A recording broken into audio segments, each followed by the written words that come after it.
जी, आप कौन? चंद्रपुर पुलिस से पीएसआई शिर्के। ये नंबर आपका? जी मेरा है।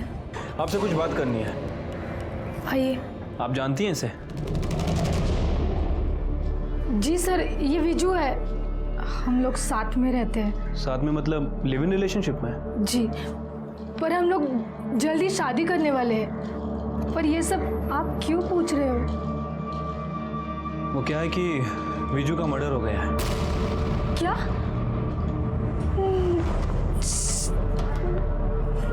ये कैसे हो सकता है सर?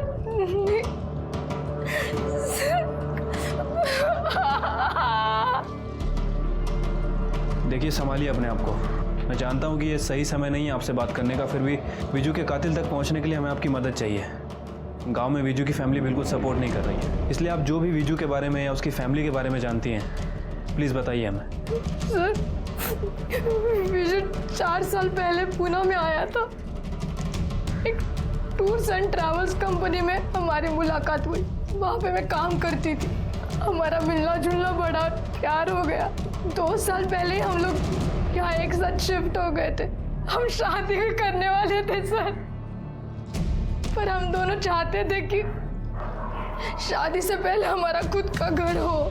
विजू ने कहा कि गांव में उसकी बहुत सारी जमीन है, अगर वो अपना हिस्सा बेच देगा तो यहाँ घर खरीद सकते हैं। इसलिए उसने अपने भाई को फोन किया और कहा कि गांव आ रहा है। पूरे 4 साल बाद आया तू, वो भी अपना हिस्सा मांगने? कुड़ी खाऊं डालेगा तुझा हिस्सा? कोई नहीं खा रहा तेरा हिस्सा। हम भी तेरे भले के ही सोच रहे हैं। ये देख, ये लड़की देखिए तेरे लिए। अरे इसके घर वाले पूरे 5 लाख रुपया देने को तैयार है। इनसे 5 लाख ले लेंगे और फिर। आप लोगों को समझ में नहीं आ रहा क्या? मैं यहाँ पे शादी करने नहीं, अपना हिस्सा मांगने आया हूँ। विजू, देखिए, मैंने लड़की पसंद कर ली है, पुण्याची है, ज्योति नाम है उसका। मैं उसी से शादी करूंगा। आप लोगों से अपना हिस्सा लूंगा और वहां पे अपना खुद का घर बांधूंगा। मुझे आप लोगों से और कुछ नहीं चाहिए। हमें भी कुछ नहीं चाहिए तुझसे, समझा ना? वो तो इस मंजीरी के बारे में सोच रहे हैं हम कि तेरी शादी के बाद 5 लाख ले लेंगे और उसमें से 2 लाख इसके ससुराल वालों को दे देंगे ताकि ये भी अपने घर में जा सके। लेकिन तुझे तो अपने अलावा किसी की पड़ी ही नहीं है कुछ। दादा, आपको मंजीरी ताई का प्रॉब्लम सॉल्व करना है ना, मैं कर दूंगा, मैं देख लूंगा, कल जाके मैं बात कर लूंगा। लेकिन इसके अलावा मैं आप लोगों के लिए कुछ नहीं कर सकता। देख विजू, अगर तुझे हिस्सा चाहिए ना तो तुझे उसी लड़की से शादी करनी होगी जिससे हम लोग कह रहे हैं, वरना अगर अपनी मर्जी से शादी करनी है ना तो हिस्सा विस्सा भूल जाना। और अच्छा सुन, यहाँ 2-3 दिन और रुकना पड़ेगा।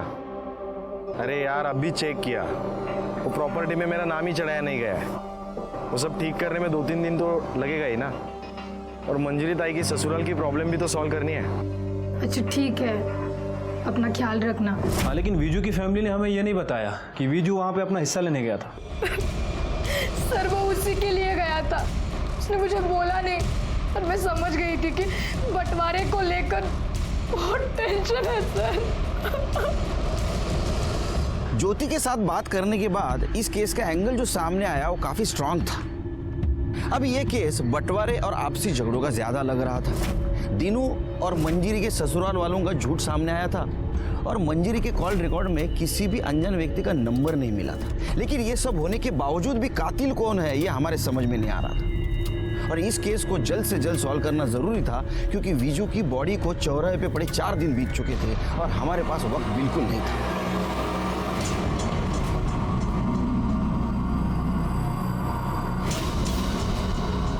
अरे नमक ठीक से डालो, नहीं तो चींटियां लग जाएंगी। दीनू, चल थाने चल, कुछ बात करनी है तेरे से। विजू का ध्यान रखना, मैं पुलिस स्टेशन होकर आता हूँ। चल। तूने बताया विजू को तूने बुलाया था मंजीरी के ससुराल बात करने के लिए, लेकिन हमें ऐसा पता चला है विजू खुद आया था प्रॉपर्टी के बंटवारे की बात करने के लिए। साहब, ये कौन बोला आपको? ज्यादा शाना समझ रहा खुद को, जितना पूछ रहे हैं उतना जवाब दे। हिस्सा मांगा था या नहीं? साहब, हिस्से की तो बात ही नहीं आती है साहब। वो तो 4 साल से पुणे में है, यहाँ 4 साल से मैं खेती कर रहा हूँ। सारी की सारी रसीद मेरे नाम पे, और आप तो जानते ही है जो खेती करता है उसी के नाम पे जमीन होती है। और ऐसा नहीं भी हुआ तो विजू इतना लालची इंसान नहीं था, उसे पैसों की क्या जरूरत साहब, वो तो अच्छा खासा कमा रहा था वहां पर। जरूरत थी, वो शादी करना चाहता था, उसको घर बनाने के लिए पैसे चाहिए थे, है ना? ओ, आत्ता मले समजून राहिले ते पूना वाली लड़की ने आपके कान भरे हैं ना? आप हो क्या है पूना?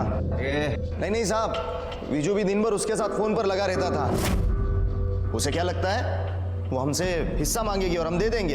एक फूटी कौड़ी तक नहीं देंगे साहब उसे हम। साहब मैं आपसे भी कहता हूँ, इधर उधर पूछताछ करने से कुछ नहीं होगा। आप सीधे मंजरी के ससुराल वाले से जाकर सख्ती से पूछिए, आपको सब सच पता चल जाएगा। आपका काम हो जाएगा, मुझे मुआवजे की रकम मिल जाएगी और मैं विजू का अंतिम संस्कार कर सकूंगा। तू पुलिस को सलाह देगा, हमें सिखाएगा? हमें पता है क्या करना है क्या नहीं। वो तू सच बता, तेरा हाथ है या नहीं? तेरा अगर इसमें हाथ निकला ना तो तेरा अंतिम संस्कार कर दूंगा। सर मुझे लगता है कि इस दीनू ने सिचुएशन का फायदा उठाया होगा, क्योंकि जिस तरह से इस दीनू का नेचर है, आई एम श्योर विजू के साथ इसका कोई ना कोई बात को लेकर झगड़ा हुआ होगा। और सर दूसरी तरफ है मंजरी के ससुराल वाले। हो सकता है कि दीनू ने ही विजू को मंजरी के ससुराल भेजा हो और विजू का मर्डर कर दिया हो। उसे लगा हो कि इस मर्डर का सारा इल्ज़ाम मंजरी के ससुराल वालों पे आ जाएगा और वो साफ बच निकलेगा। ये शिरके, लेकिन ये दीनू के खिलाफ हमारे पास कोई ठोस सबूत नहीं।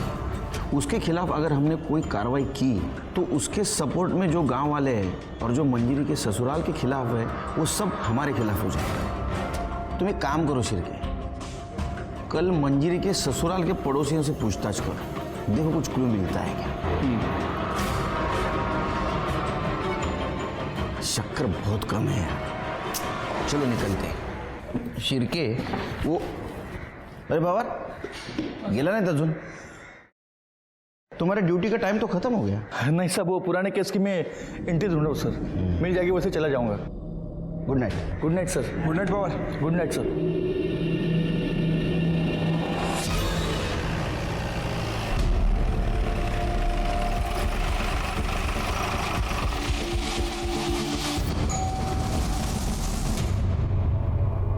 एक मिनट बाहर आएंगे, आपसे कुछ बात करनी है। जी। आपके पड़ोसियों के बारे में कुछ पूछताछ करनी है।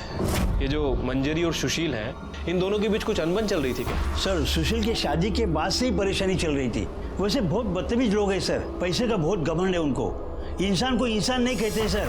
अच्छा, ये मंजरी का जो भाई है विजू, ये आया था यहाँ पे, देखा था क्या आपने? हाँ साहब, विजू यहाँ आया था, उसके साथ भी उन्होंने वैसे ही बदतमीजी किया। तो विजू सुन के क्यों लेगा साहब, वो तो बहुत पढ़ा लिखा था। उसने पलट कर जवाब दिया। भाऊजी मी काय म्हणतो ऐकून आज के बाद कदम मत रखना इधर।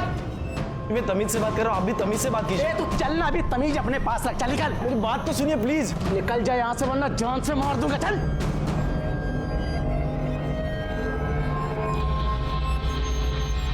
चल नीचे गए। चल चल। अरे सर, मैंने आपको बताया तो था, उस रात बिजू बात करने आया था। नहीं, लेकिन तूने ये नहीं बताया कि उसके बाद का जवाब तूने उसको जान से मारने की धमकी से दिया था।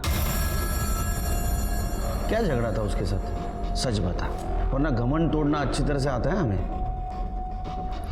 शिरके, सर उस रात बिजू आया था और मैंने उसको बताया कि बिजू, मुझे पूरा यकीन है कि तुम्हारी बहन का चक्कर चल रहा है। मैं तुम्हें कॉल रिकॉर्ड्स भी दिखा सकता था, लेकिन वो इतनी शानी है ना कि साथ के साथ वो डिलीट कर देती है। मैं गलत हो सकता हूं, लेकिन पूरा घर गलत नहीं होगा। जी देखिए, आप कुछ अलग कह रहे हो, मेरी फैमिली कुछ अलग कह रही है। वो लोग कह रहे हैं कि दहेज के बचे 2 लाख के लिए आप मंजरी को परेशान कर रहे थे। घर वालों की कहानी इतनी सुननी है ना तो एक बार पहले अपने बहन से पूछ लेता। न जाने कहाँ कहाँ मुंह मार के आती है। 2 लाख क्या 2 करोड़ भी दोगे ना तो उस जैसी को हम अपने घर में नहीं रखेंगे, समझ ला। अभी यहाँ से निकल और दोबारा मत दिखना। देखिए, आपको जो कहना है मुझे कहिए, मेरे बहन के बारे में प्लीज तमीज से बात कीजिए। ए, तुझसे बात कौन करना चाहता है? दादा बात सुनो। ये वाला, चल। भाऊजी निकलता भाऊजी तू अंदर गया। भाऊजी मी काय म्हणतो ऐकून। आज के बाद कदम मत रखना इधर। निकल जा यहाँ से वरना जान से मार दूंगा। चल। उसके बाद वो वहां से चला गया सर। हम सच बोल रहे हैं और हमने उसको नहीं मारा सर। हमें उसको मार के क्या फायदा। सर मुझे तो लगता है कि ये सब वो दिनों ने किया है। बहुत मक्कार इंसान है सर, किसी का सगा नहीं है वो। मंजरी के ससुराल वालों के पड़ोसियों ने हमें जो इन्फॉर्मेशन दी उसके मुताबिक हमने मंजरी के पति और देवर को इंट्रोगेट किया, लेकिन हमें उन्हें छोड़ना पड़ा क्योंकि उनके खिलाफ हमारे पास कोई सबूत नहीं था और हमारा केस फिर से वहीं आके रुक गया। और इधर विजू की बॉडी की हालत दिन ब दिन खराब होती जा रही थी। जैसे ये बात मीडिया को पता चली, ये केस लाइमलाइट में आ गया और हमारी मुश्किलें कम होने के बजाय बढ़ गई। आज पूरे 6 दिन हो चुके लाश को यहाँ रखे हुए। लाश काफी हद तक सड़ चुकी है। बावजूद इसके पुलिस इस मामले को हल करने में नाकाम रही है। गांव में बीमारी फैलने की आशंका है। सबसे शर्मनाक बात तो ये है कि एक इंसान के मरने के बाद भी उसका सरेआम तमाशा बनाया जा रहा है। फिलहाल कहा नहीं जा सकता कि ये तमाशा और कितने दिन चलेगा। मैं चंद्रपुर से रिपोर्टर नीतू, कैमरामैन अखिल के साथ धन्यवाद। अरे तूच समजून घेत नाहीस मला, तर बाकीचे काय समजून घेणार? अरे तू देख रही है ना कितना टेंशन है, हाँ न्यूज़ देख रही है ना, मीडिया वाले कितने पीछे लगे हमारे।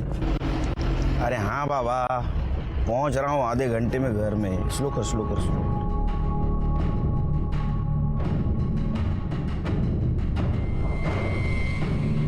करना चाहती थी और जब ऐसा नहीं हुआ तो उसने खुदकुशी कर ली। सब मुक्ता के बारे में पूरा गांव जानता था साहब कि वो एडी है।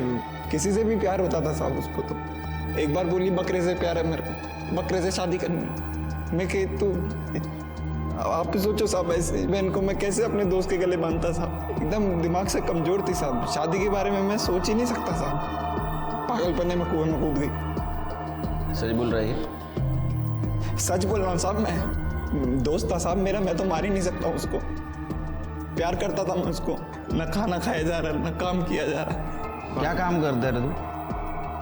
हाँ साहब। काम क्या करता है तू?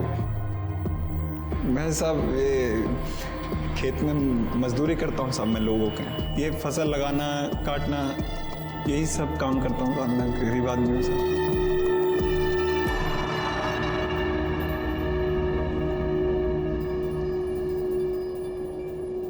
सिर्के विजू को मार के मंजिरी के ससुराल वालों को कोई फायदा नहीं था।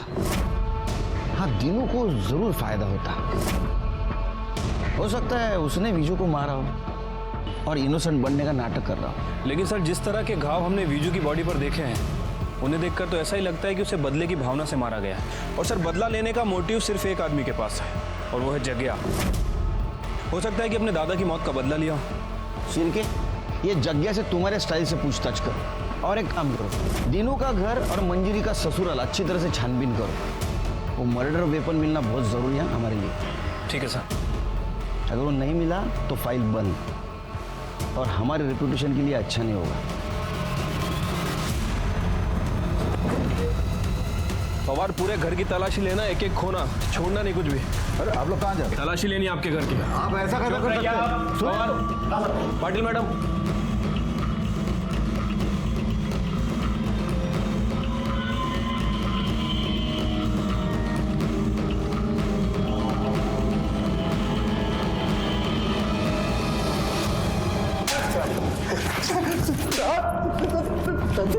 मार मार के तेरी खाल उधेड़ दूंगा। बाल भाई शपथ साहब, हमने नहीं मारा विजू को। साहब बोल रहा है, झूठ बोल रहा है साहब। कहीं को झूठ बोलेगा साहब? वो दिन हम लोग नागपुर गए थे, कैसे मारेगा साहब हम उसको? अगर पता चला ना कि तुम तीनों झूठ बोल रहे हो, खैर नहीं है तुम तीनों की।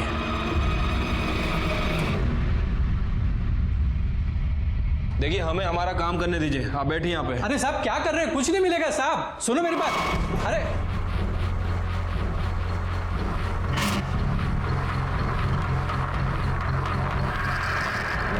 और कुछ मिला? नहीं साहब, कुछ नहीं मिला।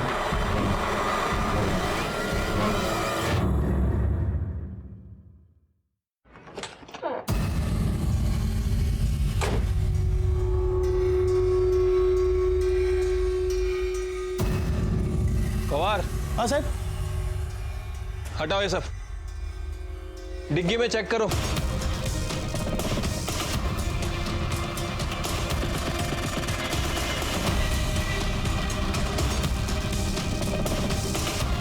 कुछ मिला?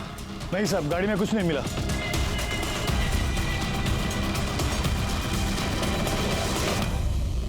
सर, हमने मंजरी के ससुराल और दीनू के घर की तलाशी ली, लेकिन सर कोई भी मर्डर वेपन नहीं मिला है।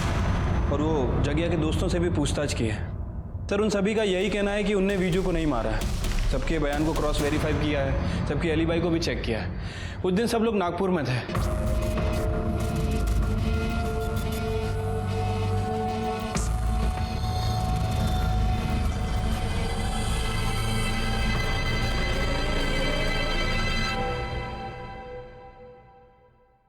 शिरके, इसके घर की तलाशी लो।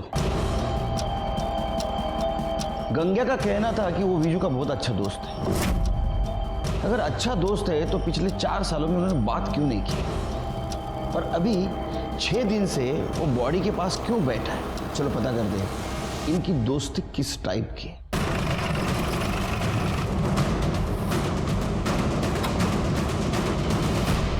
शिरके, घर का हर कोना छान मारो। पवार उधर जाओ।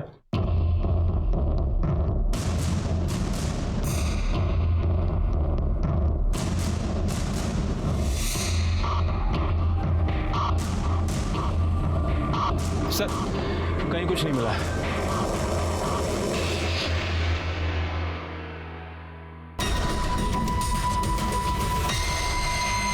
अरे नमक ठीक से डालो, नहीं तो चींटियां लग जाएंगी।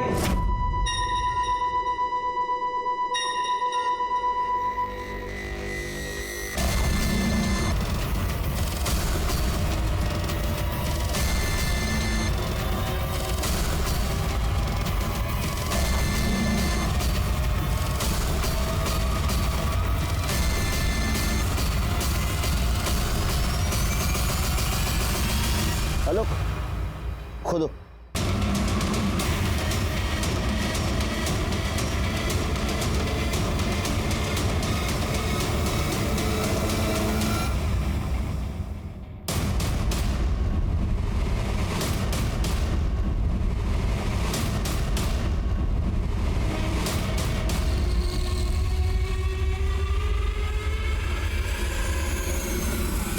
मैंने क्या बोला था शिरके? इस दोस्ती में कुछ झोल है। अरेस्ट करो इसको। उठाओ। चल चल चल चल चल।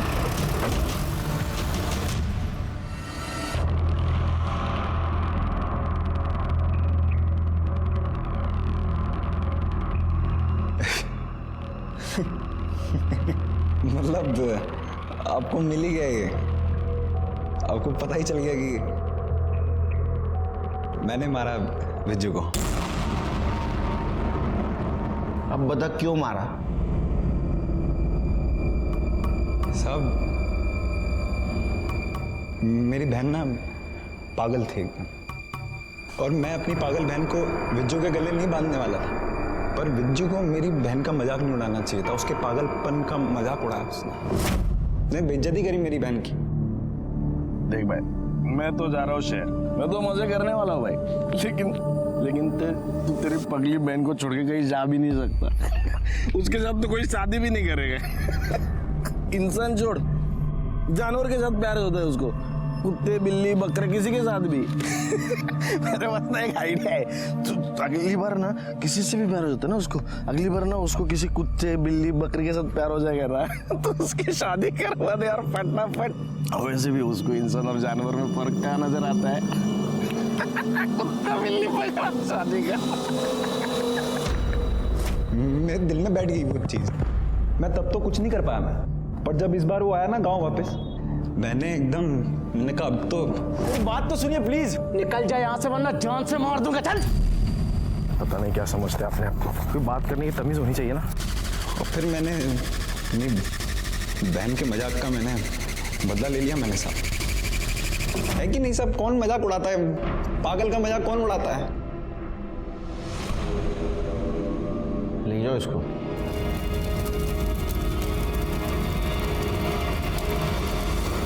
एक चींटी हाथी को भी नचा सकती है, कहावत तो सुनी होगी आपने। हमारे इस केस में इन चींटियों के सहारे हम कातिल तक पहुंच सके। ये केस कॉम्प्लिकेटेड इसलिए था कि कातिल हमेशा हमारे नाक के नीचे था, लेकिन उसे हम पहचान नहीं पा रहे थे। ना तो खुद को छिपाने की कोशिश कर रहा था, ना तो भागने की। गंगा को विजू को मारने का बिल्कुल अफसोस नहीं था। उसे लग रहा था कि उसने अपने बहन का बदला लिया है, लेकिन ये बात उसके क्यों समझ में नहीं आई कि उसकी इस बदले की भावना ने विजू को ही नहीं तो उसे भी खत्म कर दिया था। हर जुर्म होने से पहले दस्तक जरूर मिलती है, लेकिन उसके तरीके अलग अलग होते। जैसे इस केस में हुआ, विजू को दस्तक जरूर मिली थी, लेकिन उसने सुना नहीं। उसने एक पागल मासूम लड़की की उसके ही भाई के सामने बेइज्जती की थी, जो सही नहीं था, और इसकी कीमत उसे अपनी जान दे के चुकानी पड़ी। मैं सीनियर इंस्पेक्टर सुनील केलकर आप सबसे विदा लेता हूँ। फिर मिलेंगे अगले एपिसोड में। तब तक के लिए सतर्क रहिए। आगे क्या होगा, क्या करूँ क्या नहीं, कुछ समझ में भी नहीं आ रहा।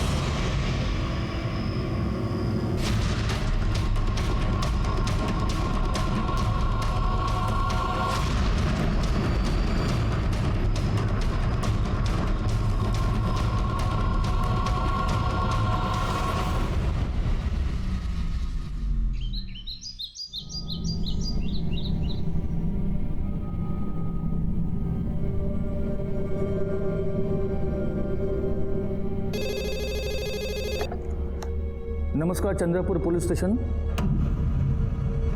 क्या? कहाँ पे? मुझे एड्रेस बताओ।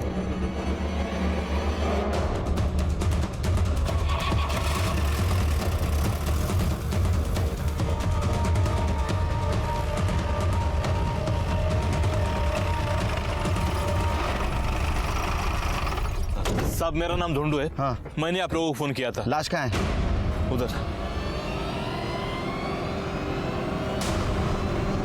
आइए साहब, ये देख। कहाँ है? साहब लाश थी यहाँ, मैंने अपनी आंखों से देखी थी। कहाँ है लाश? अरे थी तो क्या खुद चल के गई? जब मैंने आपको फोन किया तब यही थी। फिर मेरी मोबाइल की बैटरी खत्म हो गई थी, मैं चार्ज करने चला गया। सब सच कह रहा हूँ।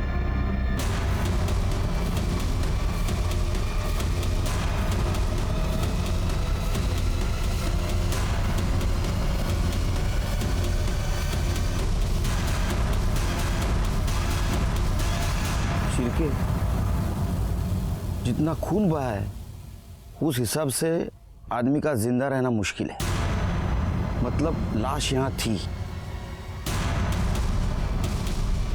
फिर गई कहाँ?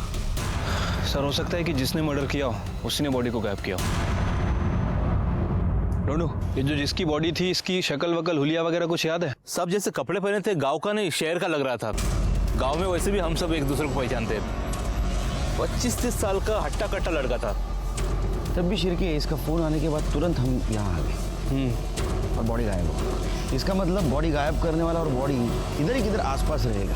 पूरा एरिया सील कर दो, छान मारो एरिया, अपने खबरियों को काम पे लगा दो।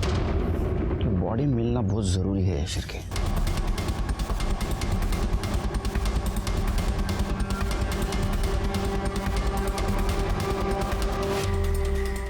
अब ये हो सकता है कि कोई जंगली जानवर खा गया हो या फिर किसी गांव वाले ने। सर, डेड बॉडी का पता चल गया। चलो ढूंढू को बुलाओ। Yes sir. पुलिस की नौकरी करने के बावजूद भी मुझे ऐसा कभी नहीं लगा कि मेरे सामने कोई चौंकाने वाला केस नहीं आएगा, क्योंकि जब भी ऐसा लगता है कोई हैरान करने वाला केस मेरे सामने आ जाता है। नमस्कार, मैं सीनियर इंस्पेक्टर सुनील केलकर आप सबका स्वागत करता हूं क्राइम पेट्रोल दस्तक के इस भाग में। आज मैं आपको 2016 का एक केस दिखाने जा रहा हूं। वैसे मर्डर केस मेरे लिए कोई बड़ी बात नहीं है और हर मर्डर केस में हथियार और बॉडी दोनों मिलना बहुत जरूरी है। लेकिन इस मर्डर केस में हथियार क्या, बॉडी भी गायब थी। और जब बॉडी मिली तो जिस हाल में मिली उसने हमारी मुश्किलें और बढ़ा दी। हर जुर्म होने से पहले विक्टिम को दस्तक जरूर मिलती है, लेकिन इस केस में दस्तक हमें मिल रही थी कि ये केस सॉल्व करना कोई आसान काम नहीं था।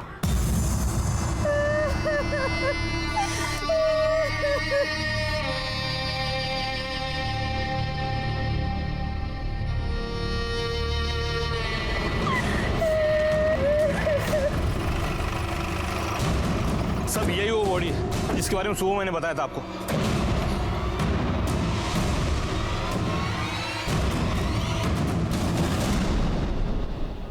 कौन लेके आ रहे बॉडी को इधर? मैं लाया साहब। वारदात की जगह से छेड़खानी करना कानून अपराध है, पता नहीं तेरे को? हाँ, तू लाश को एक जगह से दूसरी जगह लेके आया, जेल हो सकती है तेरे को। पागल। त्याच्या अंगाला हात लावू नका साहेब। आपके लिए लाश होगी लेकिन मेरे लिए मेरा छोटा भाई है ये। अभी 2 दिन पहले ही पुणे से आया था ये। 4 साल था पुणे में। मैं गया था इसे स्टेशन लाने के लिए। आया तभी कितना खुश था ये। दादा, गांव में तो कुछ नहीं बदला। अरे नहीं रे, अभी देख सारे बूढ़े बच्चे दिन भर मोबाइल पे लगे रहते हैं। अच्छा, पूरा का पूरा गांव बदल गया है अभी।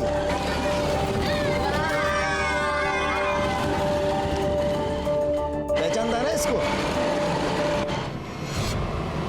ये जो बाइक के पीछे बैठा था, ये दिनू का छोटा भाई ना? बस ये आज भी नहीं बदला। इसका और अपना झगड़ा आज भी चालू है। अभी पिछले महीने में इससे मेरा झगड़ा हुआ था, वो तो बाबा बीच में आ गए, वरना बहुत मारता मैं इससे। दादा एक मिनट, ये गंगे है ना? हाँ वही गंगे, पगली का भाई। जब से उस पगली ने कुएं में कूदकर जान दी है, बहुत अकेला हो गया बेचारा। छोड़ जाने दे, चल। दादा मुझे मिलना है उससे। गंगा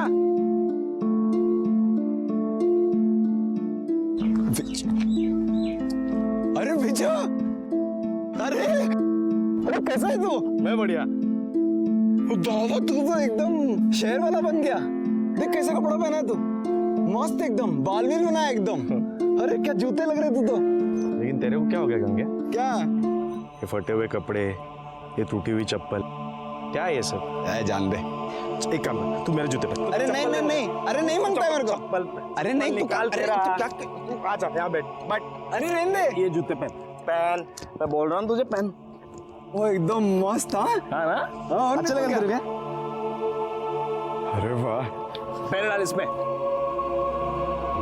ठीक है नहीं? मस्त एकदम। हाँ चल, चल मैं बाद में मिलता हूँ तुझसे, ठीक है?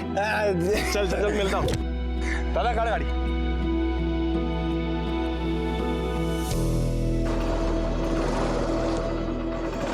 दादा अभी तो बताओ क्यों बुलाया मुझे? अरे तो आज तर चल, सब बताता हूँ क्यों बुलाया है। दादा घर तो बहुत बढ़िया बनाया आपने। हाँ सब अकेले ने बनाया है, दिन रात मेहनत करके घर बनाया है। सोचा था दोनों भाई मिलकर घर बनाएंगे, पर कोई नहीं, तू भी तो वहाँ काम ही तो कर रहा था। चल। अरे आई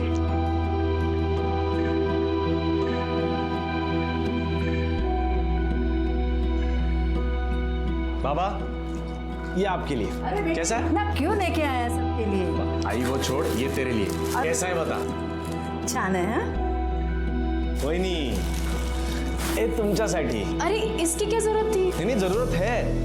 अरे कौन कहता रे विजू शहर जाके सबको भूल गया? देखो तो सबके लिए कुछ ना कुछ लेके आया वो। मंजरी दाई के लिए भी साड़ी लेके आया हूँ, जब मिलने जाऊंगा ना तब दे दूंगा।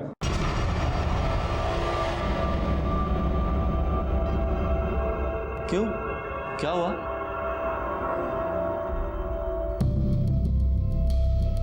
अरे मंजरी दाई यहीं पे है, आप लोगों ने मुझे बताया नहीं। मंजरी दाई, ये साड़ी तेरे लिए। क्यों, क्या हुआ? सब ठीक तो है ना? ठीक नहीं है, ठीक करना पड़ेगा, इसीलिए तुझे यहाँ बुलाया है। मतलब आखिर हुआ क्या है? कोई प्रॉब्लम है क्या? बेटा तुझे तो पता है इसकी शादी में दहेज के 5 लाख रुपए देने थे। 3 लाख हमने दे दिए, 2 लाख देने बाकी थे।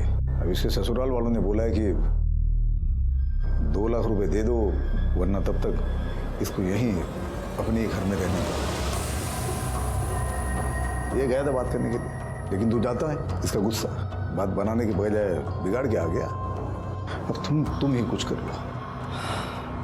बाबा आप चिंता मत करो, मेरे पास अभी 50,000 है, मैं कल जाके उनको दे दूंगा और बात कर लूंगा। ये विजू बेटा बात पैसे की नहीं है, वो तो हम भी कुछ ना कुछ कर लेंगे। इसके गर्म खोपड़ी से जो बात बिगड़ गई है ना, उसे जाके संभाल के आ। देख तू शांत है, पढ़ा लिखा है, तू समझदारी से बात करेगा तो वो लोग समझ जाएंगे, मान जाएंगे वो लोग।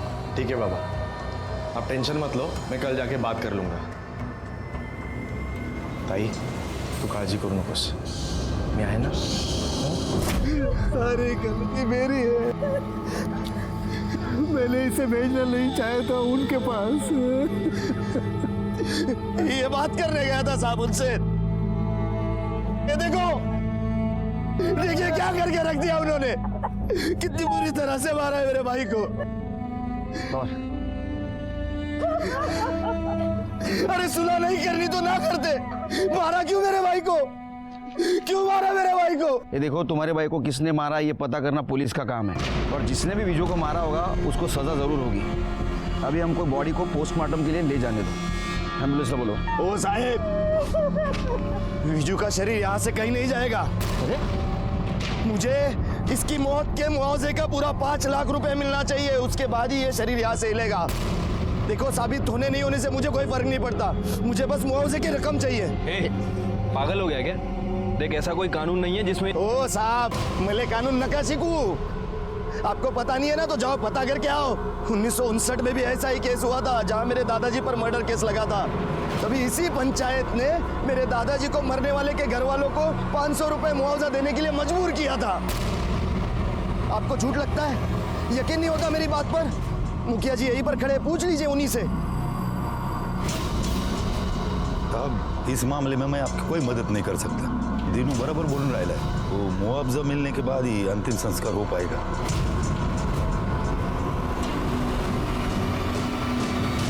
अजीब लोग हैं सर।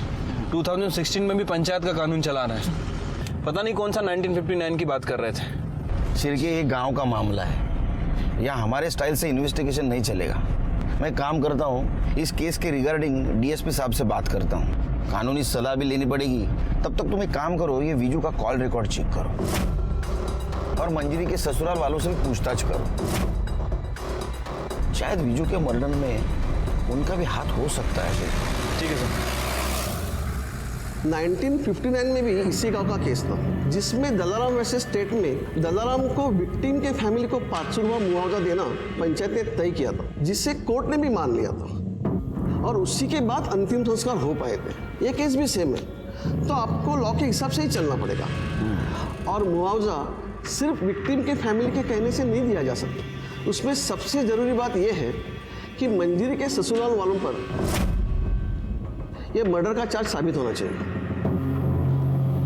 सर, जब मैं मंजरी के ससुराल पूछताछ करने गया तो वहाँ दहेज का नहीं बल्कि एक नया एंगल सामने आया। साहब, मंजरी के घर वाले झूठ बोल रहे हैं, बकवास कर रहे हैं। अरे भगवान का दिया सब कुछ है हमारे पास, तो सिर्फ 2 लाख के लिए समाज के सामने हम इज्जत गवाएंगे क्या? दहेज मांगेंगे?